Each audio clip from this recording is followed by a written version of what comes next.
刺客信条大革命呢，今天已经正式发售了。那这次的舞台呢，发生在法国的巴黎，而我们的欧洲记者站驻地呢，正好也在巴黎。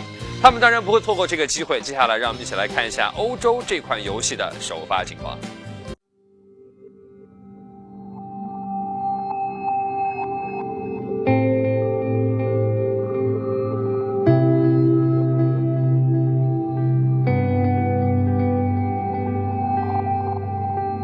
大家好，我是笑笑。由育碧公司开发的《刺客信条：大革命》呢，再有几天就要上市了。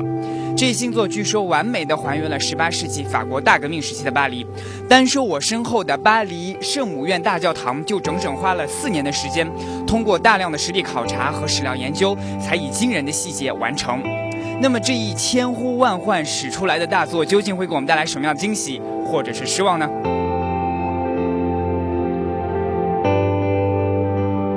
？En fait, il y a 3 phases importantes dans la création d'un jeu. Il y a ce qu'on appelle la conception. Donc ça, c'est les idées essentiellement. C'est là qu'on décide que le jeu va se passer à Paris, que ça va être pendant la Révolution française, que ça va être un jeu qui est seulement sur les consoles de nouvelle génération et que l'innovation, une des innovations qu'on veut apporter, c'est le coop, le fait de jouer à plusieurs, de 2 à 4 joueurs. La phase d'après, c'est la pré-production. C'est là quand on commence à développer vraiment et qu'on utilise, en général, c'est 1 ou 2 missions qu'on va essayer de construire en vrai et commencer à jouer pour prouver qu'on est capable de faire ce qu'on avait promis qu'on ferait. Et puis la dernière phase, c'est la dernière année en général, c'est la phase de production où là, tout ce qu'on a appris en pré-production, eh ben, on le fait à l'échelle de tout le jeu. Donc on fait la ville au complet, toutes les missions coop, et toutes les missions additionnelles pour que tout ça devienne un produit fini qu'on puisse donner à nos consommateurs pour la sortie du jeu. Paris, c'est la ville qui est la plus visitée au monde, c'est une ville qui est extrêmement touristique, c'est une ville qui est magnifique avec beaucoup de monuments, c'est une ville avec plusieurs strates historiques depuis pré-médiéval jusqu'à aujourd'hui. J'ai choisi la Révolution française parce que c'est une période clé, c'est une période charnière de changement, de chaos, qui en fait a déterminé de grands changements par la suite dans toute l'Europe et même dans le monde. Donc on a choisi cette période-là parce que c'était un terreau très intéressant pour construire un assassin. On a travaillé avec des historiens et on s'est énormément documenté pour s'assurer que ce qu'on allait faire dans le jeu, ce qu'on allait offrir à notre joueur, ça serait le plus proche possible de la réalité. Donc si je prends un exemple, c'est Notre-Dame de Paris et en fait on a mis énormément d'heures là-dessus. On l'a confié à une artiste en lui disant il faut que tu nous refasses Notre-Dame de Paris telle qu'elle est en vrai.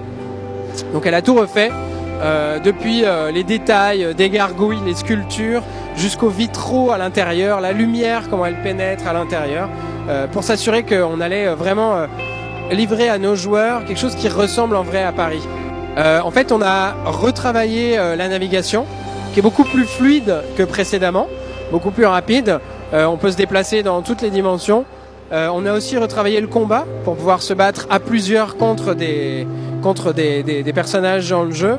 Il y a des avis un peu partagés, tu parlais de la presse française, j'ai vu des gens qui trouvaient qu'il était un peu buggé. Il se trouve que c'est souvent le cas sur l'Assassin's Creed quand ils les renouvellent vraiment. Moi je trouve que c'est quasiment significatif chez Ubisoft du fait qu'ils aient vraiment travaillé dessus. Et il y a encore quelques bugs, c'est normal parce qu'ils ont repris un petit peu tout de départ, tout de zéro. Évidemment il y a beaucoup de choses qu'on attend dans Assassin's Creed. Au niveau des combats, visiblement, ça peut être corrigé, donc on va voir un petit peu sur le jeu complet ce que ça va donner. Moi je pense, je vais me baser surtout sur le mode multijoueur parce que c'est ça m'intéresse le plus dans le jeu, même si le mode solo je pense sera énorme. Le mode multijoueur va être assez révolutionnaire, il s'annonce révolutionnaire, c'est pour ça que je dis que les gens, ils ont peur d'être déçus. Comme quoi ça va être super, il va y avoir des nouvelles choses, des nouvelles améliorations, et qu'au final dans la version finale, ça va rester assez basique. Mais moi j'attends beaucoup, Paris a l'air super bien fait. Ça a l'air d'être magnifique, j'ai l'impression d'être chez moi à Paris, et vraiment le mode multijoueur s'annonce très gros. Parce qu'il y a beaucoup de jeux en mode multijoueur qui vont sortir cette année, il y a une grosse concurrence, donc je pense que Unity ils vont mettre le paquet. On réussit grâce aux capacités des nouvelles consoles et grâce à une direction artistique toujours plus poussée, parce qu'il y a une vraie direction artistique derrière. Donc oui, il y a toujours une attente, parce que c'est lié à cette direction artistique qui est quand même très fine. Assassin's Creed Unity, c'est un jeu qui va forcément beaucoup se vendre. Après, de savoir quel chiffre il va faire à l'avance, c'est toujours difficile. Stressé toujours un petit peu avant le lancement, mais on est surtout et avant tout enthousiaste. On est très content parce que c'est un nouveau départ pour la série. C'est le premier épisode qui a été pensé pour la nouvelle génération de consoles. Et aujourd'hui, tous les signaux sont au vert. Les journalistes ont des avis très positifs sur le jeu. Nos joueurs et nos fans sont au rendez-vous.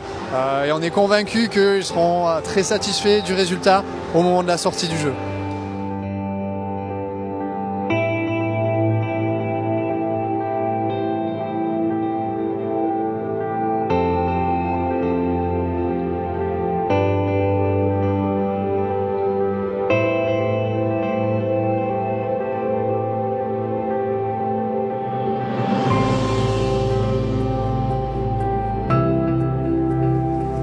《刺客信条：大革命》这款作为动作冒险、历史奇幻类的新作，其所受的关注度不亚于刚刚创下了育碧销售纪录的《看门狗》Watch Dog。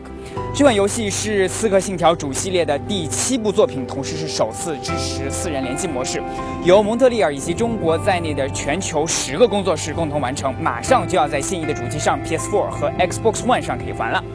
11月11号在美洲，11月13号在亚洲和欧洲，这款游戏呢就要上架发售了。笑笑我呢是迫不及待要将这款游戏收入囊中。好了，这里是由新风云欧洲记者站从法国巴黎为您发回的报道。